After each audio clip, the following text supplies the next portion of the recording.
Você, meu amigo, minha amiga, que quer estudar para concurso público, mas não sabe onde começar. Eu quero passar no concurso público, ainda você não decidiu ainda. E qual concurso público você quer? Você não decidiu ainda qual a área que você quer seguir, se é a área de segurança pública, se é a área ali de administrativa, você não decidiu se você vai fazer um concurso da prefeitura, do estado, federal. O que eu faço? Você vai começar estudando as matérias que são ali a coluna vertebral. Aí até você pegar o gosto do estudo ou decidir aquilo que você quer fazer. As colunas aí dos concursos públicos, principalmente os concursos públicos aí que valem a pena você estudar. Até Guarda Civil Municipal, né, que era um concurso que era menos visado, hoje está sendo visado, e que você, se você não estudar, você não passa, não adianta. Então a coluna cervical ali, ou seja, o principal dos concursos públicos. Eu sou professor de constitucional, eu vou puxar a sardinha pro meu lado. É óbvio, nem todo concurso cobra direito penal, mas 99% dos concursos vão cobrar direito constitucional. Porque é o básico que você tem que saber. Então, o direito constitucional é um deles, matemática é outro, português é outro. Aí se fala, na área de segurança pública, aí você vai ter direitos humanos, você tem que saber, você vai ter ali talvez um direito administrativo do artigo 37, o artigo 144, mas o direito constitucional, a matemática e o português, dificilmente você vai conseguir sair dela. Então, eu quero estudar constitucional, porque eu quero fazer um curso público. Mas eu não sou, né, acadêmico do direito. Eu vou pegar essa linguagem e não vou entender nada. Eu quero desmistificar isso aqui para você. Vou começar aqui o direito constitucional do zero para você ver que não é difícil. É claro que não existem palavras, né? Tem palavras na Constituição que só está lá na Constituição, igual na Bíblia, né? Vós me eis, você vai ver ali um tipo de linguagem diferente, principalmente você que não é da área do direito, um pouco mais rebuscada, talvez, né? Existe aí uma corrente, até para que deixe o direito mais acessível para as pessoas, é justamente isso, que deixe de usar palavras muito rebuscadas para explicar aquilo que daria para falar de uma forma mais fácil. Tem um professor que eu gostava muito das aulas dele, que era Greg, como é que é o nome dele? Deixa eu ver aqui. Greg, vou lembrar aqui. É porque eu assisti a aula dele online. Eu não sei, eu acho que ele já passou dessa para uma melhor. Ele falava o seguinte: o difícil não é falar difícil. O difícil não é falar difícil. O difícil é falar fácil aquilo que parece ser difícil. Ou seja, me explique isso como se eu tivesse 6 anos de idade, como se eu tivesse 10 anos de idade. Então eu vou te explicar direito aqui como se você não fosse acadêmico de direito. Beleza? Então vamos começar ali do comecinho mesmo do preâmbulo. Quer ver? Ó, o preâmbulo aqui, ó.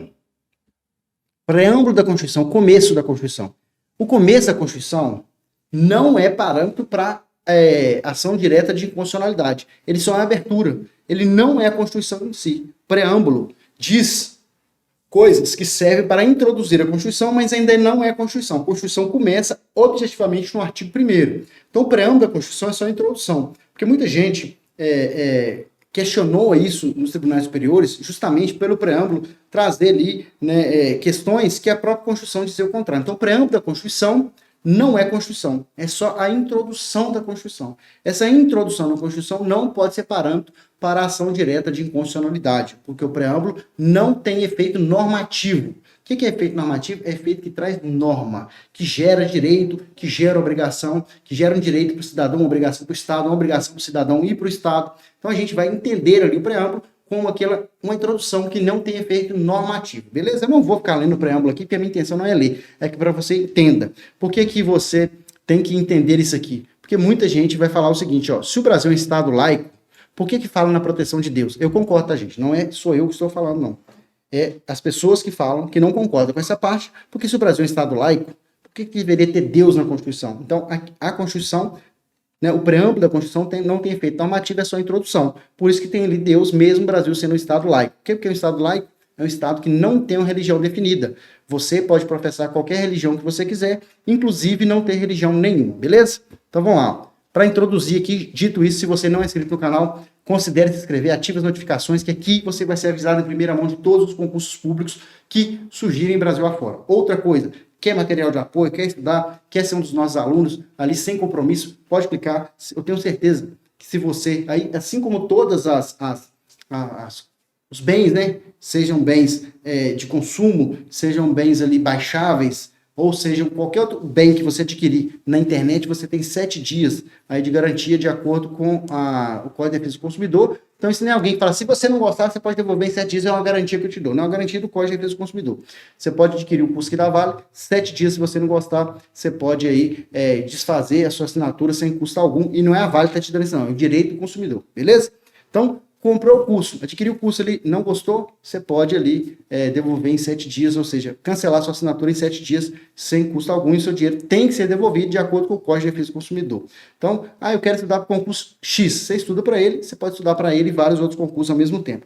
Qualquer dúvida que você tiver dessa ou de outra matéria, me chama lá, @magnoassis44, eu sou o professor Magno Assis, dou aula aqui na Vale de Direito Constitucional e de Criminologia. Às vezes eu estou falando muito rápido, porque essa dica aqui nossa é de 30 minutos e eu quero falar aqui, te dar o máximo de informações no menor tempo possível, beleza? Então, se inscreva no canal, ative as notificações, você vai ser avisado em primeira mão, deixe seu joinha, comente aqui embaixo. Essa aula aqui é inaugural. Você que nunca viu constitucional, você vai sair dessa aula entendendo o que é o direito constitucional, beleza? Então vamos lá. Antes de entrar propriamente dito no artigo 1º, eu tenho que explicar algumas coisas, qual que é a força da Constituição Federal. Então a nossa Constituição Federal, a gente tem aqui a pirâmide de Kelsen, que é um estudioso não brasileiro, né?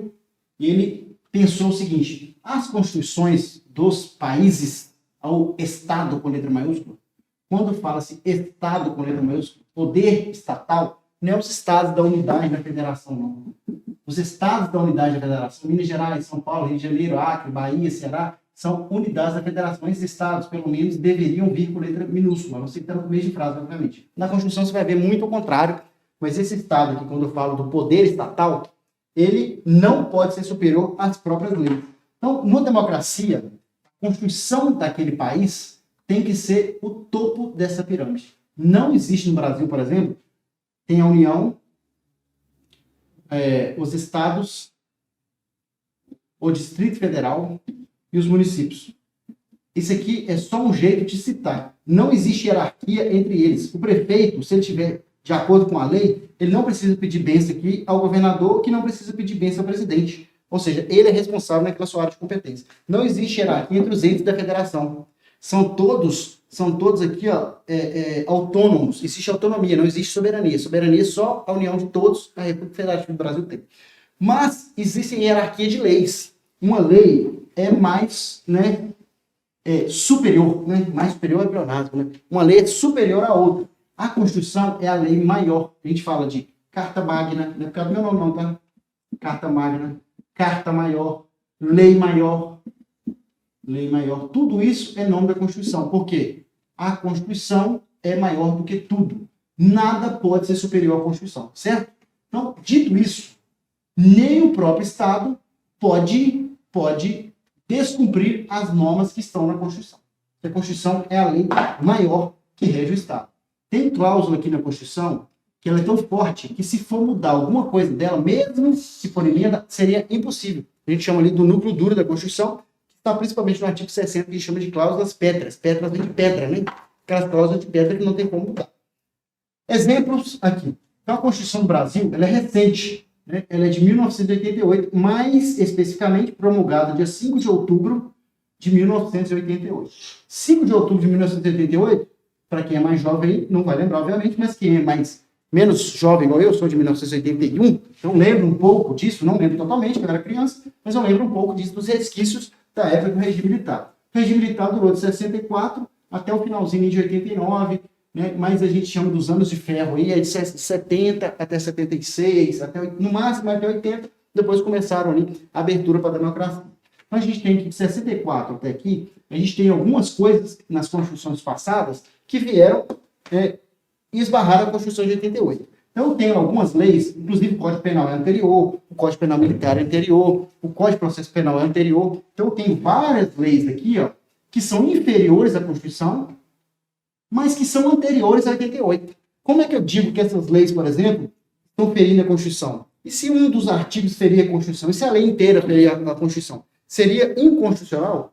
Se a Constituição é um parâmetro para qualquer coisa que se diz inconstitucional, eu não posso dizer que uma coisa antes da Constituição é inconstitucional. Por quê? Porque ela não tinha a Constituição de 88 como base. A Constituição de 88 é chamada de Constituição Cidadã, porque ela veio trazendo alguns direitos bem ali no nível dos direitos humanos para não acontecer o que aconteceu antes de 88. Então a gente vai ver muito isso na história. Então aquelas leis ali, exemplo, Código Penal, Código de Processo Penal, Código Penal Militar, Código de Processo Penal Militar, tudo isso e outras leis aí eram antes de 88. Só que tem leis aqui que estavam totalmente fora da Constituição de 88. Tem leis, por exemplo, como essas 4 que eu dei exemplo aqui, que em partes tinham alguns artigos, alguns incisos que estavam fora da Constituição. Então, eu passo isso aqui na peneira da Constituição. Eu pego tudo que estava antes e vigente e passo na peneira da Constituição.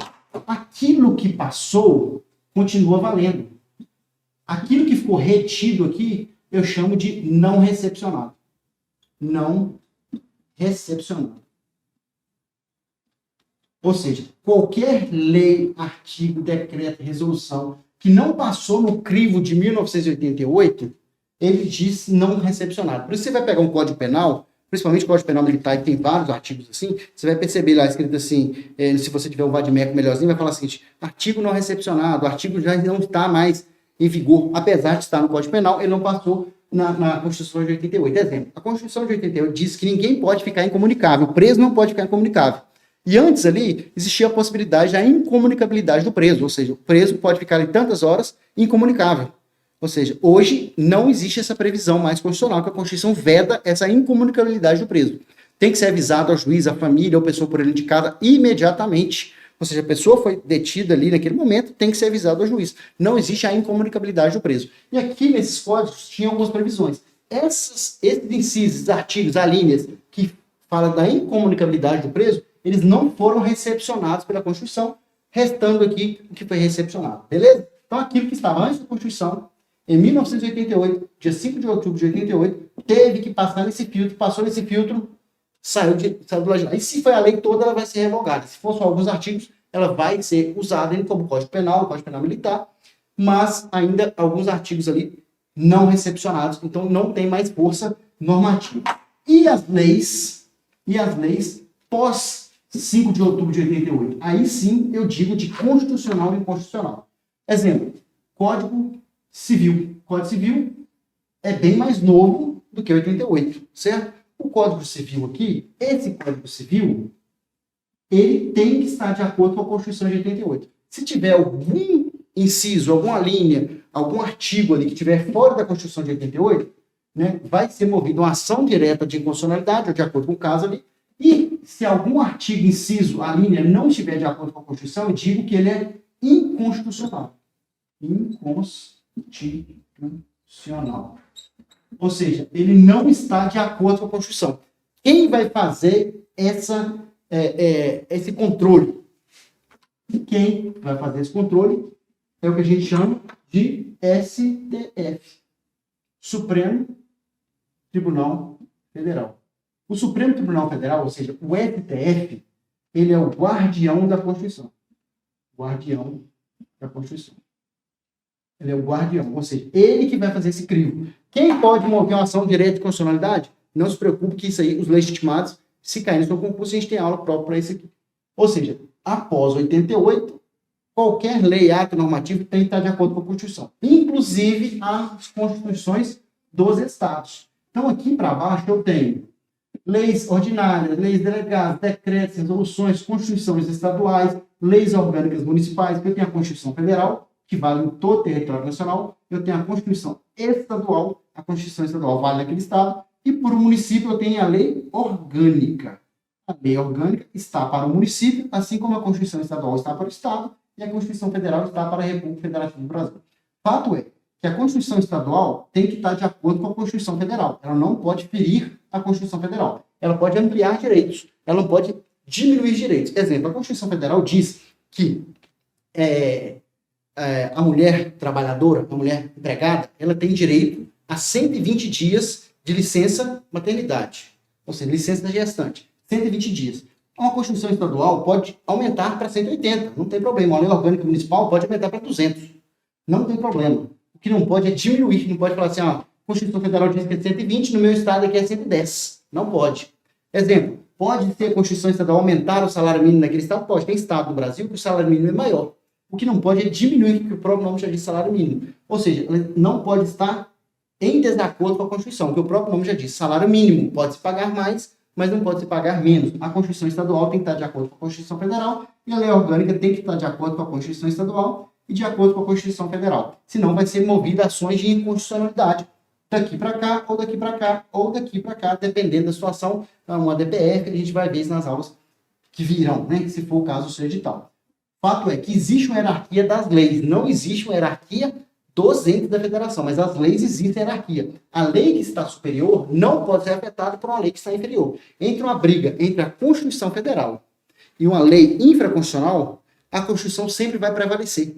E se essa briga for, essa lei mais embaixo for mais benéfica? Aí não tem briga. A Constituição vai dizer o mínimo. Se a lei abaixo for mais benéfica, agora, se a lei abaixo piorar a situação, a Constituição sempre vai vencer. Porque na pirâmide de Kelsen, a Constituição é o topo. E uma emenda constitucional? Uma emenda constitucional, a Constituição é. Exemplo muito comum que eu gosto de dar para meus alunos. Eles falam assim, professor, uma emenda constitucional está acima, do lado, abaixo da Constituição. Aí eu penso comigo, o nome já diz, o Brasil é muito, né, é um país que tem muita emenda à Constituição. Você pega a Constituição de alguns países, exemplo, dos Estados Unidos, a Constituição é fininha, muito pouca emenda, né? A quinta emenda e tal. O Brasil, a gente já está nas 140 e tantas emendas, a Constituição é bem recente, está nas cento e tantas emendas aí já. Tá? Quando eu peguei a última, acho que 142, se eu não me engano. Então é muita emenda. Então a emenda constitucional, ela é maior que a Constituição? Não pode, né? Essa resposta nem pode estar cogitada. Nenhuma lei pode ser maior do que a Constituição. Todos os governantes estão ali sobre o jugo da Constituição. Como se fosse a Bíblia ali para os cristãos, seria a Constituição para o país. Nada pode ser acima dele. O presidente da República só vai agir dentro da Constituição. Ele não pode estar acima dela. Nada pode estar acima dela. Então, a emenda constitucional tem o mesmo nível de Constituição ou ela está abaixo da Constituição? Então, vem comigo aqui. Ó. Entendeu isso aqui? Qualquer dúvida, @magnus44. Estou te explicando do jeito mais fácil para você que nunca viu direito constitucional. Então, o direito constitucional, eu sou suspeito para falar, porque eu dou aula dessa matéria, é uma matéria que eu gosto bastante. Na faculdade, eu não gostava tanto, mas depois que comecei a dar aula disso aqui, eu me apaixonei por constitucional. Então, ó, Constituição, ó, vou colocar a pirâmide aqui bem grande para você entender esse assunto da hierarquia das leis. Então, vamos lá. Eu tenho, no topo da pirâmide aqui, ó, no topo da pirâmide, eu tenho a Constituição de 1988. A Constituição Federal de 1988, também conhecida como Constituição Cidadã.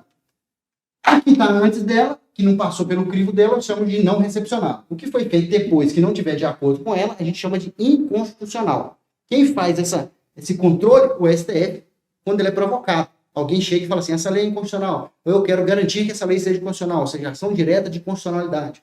Certo? Então, tudo que não passou, não recepcionado, tudo que tiver aqui e for inconstitucional, foi feito depois, a gente chama de inconstitucional, se não tiver de acordo com a Constituição. Certo? E a emenda? Aí aqui eu tenho leis ordinárias, leis delegadas, decreto, resolução, Constituição estadual. Então aqui para baixo não me preocupa na hierarquia, não. Só que uma hierarquia é sempre maior que a outra. Por exemplo, a Constituição estadual é maior do que a lei orgânica do município. Então, vem cá. Se o município, se o estado, por exemplo, naquele estado, a licença de gestante é 180 dias. Não pode uma lei orgânica do município falar que é 120, de acordo com a Constituição. Porque não pode ferir a Constituição estadual, que é mais benéfica. Então, vamos lá. E uma emenda constitucional? Uma emenda constitucional, vou pegar aqui para você entender. Uma emenda constitucional, você vai entender isso agora. Muita gente tem dúvida disso aqui, tenho certeza que você nunca mais vai. O que é uma PEC? Você vê muito falar de jornal, quase ninguém vê jornal hoje, mas você já ouviu falar nessa palavra, né? PEC. Ah, tá saindo a PEC de não sei o quê. Projeto de emenda constitucional. Projeto de emenda constitucional. Uma vez aprovada, a PEC, que tem que ser votada em 2 turnos, em cada casa do Congresso Nacional, e tem que ser aprovada por no mínimo 3/5 dos membros, uma vez votada essa PEC e sendo aprovada nesses trâmites, ela deixa de ser PEC e passa a ser uma emenda constitucional. Ela deixa de ser um projeto e passa a ser uma realidade. Mas para isso ela tem que ser votada em 2 turnos, em cada casa do Congresso Nacional, e aprovada nesses 4 turnos, ou seja, 2 em cada casa, 4 ao todo, por no mínimo 3/5 dos membros. Aí essa PEC, que é um projeto de emenda constitucional, passa a ser emenda constitucional. Professor, aqui precisa de sanção presidencial? Não. Algumas leis precisam da sanção do presidente. A emenda constitucional não precisa de sanção, ou seja, o presidente ali não precisa, né, sancionar a lei, ela já vale a partir do momento ali que ela foi aprovada. Cada casa, deixa eu só ver quanto tempo a gente tem aqui. Beleza, dá tempo. cada casa do Congresso Nacional. O Brasil, tem aqui, né, Brasília aqui para você entender. Estou falando que eu estou começando do zero para você aqui, né? Tem Brasília. Esse outro aluno falou, professor, esse aqui é do lado de cá, mas a foto é ao contrário, né? Depende do lugar que você vê aqui. Se você vê da esplanada dos ministérios, se você vê de costa ali, pode ser aqui. Aqui, ó, aqui é a Câmara dos Deputados e aqui é o Senado Federal. Muita gente falou com o Oscar Niemeyer quando fez esse desenho que pensou que isso aqui seria a panela e a tampa, mas ninguém conseguiu provar isso aqui. Mas eu tenho no Brasil o que a gente chama de poder legislativo bicameral. O que é o poder bicameral? Poder bicameral é um poder, não existe camaral não, tá? Porque é a Câmara, não é Câmara. Câmara é de tirar foto. Câmara é local, né? Câmara de ar, Câmara dos deputados. Mas quando a gente fala de bicameral, quer dizer que tem duas câmaras. Quais são as duas câmaras? A Câmara do Senado Federal, que representa os estados, ou seja, as unidades da federação. Cada estado tem direito a 3 senadores federais, sendo que em uma eleição você escolhe um, na próxima eleição você escolhe 2, sendo que 3 ao todo. E o mandato aqui é de 8 anos. Então, aqui você vota em 1/3, depois você vota em 2/3, aquele que ficou em 1/3 fica mais 4 anos. Então, sempre você escolhe ali, eleição federal sim, eleição não, 2 ou 1 senador. Então, esses senadores representam os estados. Muita gente não sabe disso. A maioria dos brasileiros não sabe disso. A gente vota, não sabe. Eu vim aprender isso aqui bem depois, né? Que eu já votava há bastante tempo quando eu fui fazer faculdade. Tem gente que fez faculdade e não sabe isso aqui, tá? Senado Federal, então, representa os estados. Cada estado vai ter 3 senadores, independente do tamanho do estado. Então, o Acre tem 3 senadores. O Distrito Federal, que nesse caso já tem a força do estado, nesse caso, ele vai ter 3 senadores. O estado de Minas Gerais vai ter 3 senadores independentes, de forma que eu tenho 81 senadores. 27 vezes 3 é 81. Representa os estados. A Câmara dos Deputados representa o povo. Como ela representa o povo, quanto mais população eu tiver, mais deputados eu vou ter. De forma que São Paulo, que é o estado mais populoso, vai ter mais deputados do que o estado do Acre, por exemplo. De forma que aquele estado que tem mais população vai ter mais representantes do povo na Câmara dos Deputados. Então, eu chamo de bicameral. Para um projeto de emenda constitucional virar emenda constitucional, ele tem que ser aprovado nas 2 casas. Não exige-se que seja o primeiro aqui ou o primeiro aqui. Só que ele tem que ser votado 2 vezes aqui e 2 vezes aqui. Todas as 2 vezes, todos os 2 turnos que ele for votado, ele tem que ser aprovado em 3/5 aqui e 3/5 aqui. Hoje temos 81 senadores, esse número só vai mudar se aumentar os estados, e aqui, dependendo, pode aumentar, dependendo da Constituição, se aumentar o número de população, pode aumentar, tá? Então, vamos lá. Aqui eu tenho 513 deputados federais. Então, tem que passar aqui nas 2 casas. E tem que ser aprovado 2 vezes em cada casa. Vai votar aqui 3/5. Ah, não, mas ele já tomou pau aqui, não foi 3/5, então nem vota mais. Agora, votou no Senado Federal, foi aprovado aqui por 3/5. Vota de novo, ou na Câmara dos Deputados, foi aprovado por 3/5. No final, essa PEC vai virar emenda constitucional. Aí, a pergunta que não quer calar para quem não estuda direito. Para quem estuda direito, é proibido errar isso aqui. A PEC, a emenda constitucional, a PEC não é nada, né? A PEC é só um projeto. A emenda constitucional está onde nessa hierarquia aqui? E agora, a resposta para você nunca mais errar isso aqui. Eu te falei que eu vou te ensinar isso aqui de uma forma que você, né, como se você nunca tivesse visto direito na sua vida. Suponhamos que essa camisa da Vale, bonita camisa, né, ó? Camisa da Vale aqui, ó. Bonita camisa, certo? Suponhamos que essa camisa tem um furo aqui, ó. Um furo. E eu não quero jogar essa camisa fora, eu não vou gravar aula com ela mais, mas eu quero usar lá para capinote, né? Para, sei lá, plantar uma árvore, eu quero usar essa camisa. Eu vou lá e pego essa camisa e faço uma emenda, né? Não, remendo, né? Como se diz. Uma emenda aqui. A partir do momento que eu cortei esse pedaço de pano, coloquei na minha camisa, ela faz parte da camisa. Ou seja, pode ser de outra cor, mas faz parte da camisa. Certo? Ela só tem que ser o tamanho do buraco certinho. Que fez o tamanho do furo, costurou. Aí quando eu falar assim, ó, tenho que lavar minha camisa. Aí eu falo, eu vou lavar a camisa, mas o remendo eu não vou lavar. Não tem jeito. Aquele remendo passa a fazer parte da camisa. Até porque a camisa são vários remendos, né? A manga que é cortada. Então a camisa já é uma colcha de retalhos. Então quando eu pego uma calça, uma camisa e costuro ela ali, um remendo, ela passa a fazer parte. Então a partir do momento que a PEC deixou de ser PEC e passou a ser emenda, Constituição é. Então, a emenda constitucional é a própria Constituição. Então, a emenda constitucional passa a fazer parte da Constituição. É um remendo na Constituição. Ou para aumentar um artigo, ou para normatizar aquilo que não estava normatizado, ou para criar um direito novo. igual a gente tem ali, né, a criação dos direitos da privacidade digital, que é mais novo, tem ali a criação da Polícia Penal, que é mais nova, tudo são projetos que viraram emenda constitucional, então emenda constitucional, Constituição é. Aí no próprio artigo 5º da Constituição, que trata dos direitos e garantias individuais, eu tenho ali, principalmente no parágrafo 3º, que diz sobre os tratados internacionais, que muitas provas caem e muita gente não entende. Um tratado internacional, ou seja, se a Constituição é maior no país, um tratado internacional, ele é maior ou abaixo da Constituição? Aí eu tenho que pensar bastante. Dependendo do tratado internacional, ele vai ser sempre abaixo da Constituição. Mas dependendo do tratado internacional, por força do parágrafo 3º do artigo 5º, ele pode ter status de Constituição. Professor, não entendi isso. Se for um tratado internacional, de acordo com o parágrafo 3º, que versar sobre direitos humanos, ele pode ter o mesmo status de Constituição. Como vai ocorrer isso? Ele tem que ser votado de acordo com o mesmo jeito que vota a emenda constitucional, que vota o projeto de emenda constitucional. Então, o tratado internacional que versar sobre direitos humanos, se ele for aprovado em 2 turnos, em cada casa, por 3/5 dos membros, ele tem a mesma força de Constituição. Ou seja, aqui, ó, um tratado internacional que versar sobre direitos humanos, se ele for aprovado da mesma forma que você aprova a emenda constitucional, ele tem a mesma força. Então, qual dos dois vai valer? No embate entre um tratado internacional e a Constituição Federal, se o tratado internacional foi aprovado da mesma forma, qual vai prevalecer, já que os dois têm a mesma força? Que é o seguinte, a Constituição está aqui, ela é maior. Qualquer lei que tentar bater na Constituição, for contrária, ela vai perder, porque ela é menor. E o tratado internacional, que tiver o mesmo peso de Constituição, se ele for aprovado dessa forma, vai valer o mais benéfico. Exemplo muito comum, Pacto São José da Costa Rica.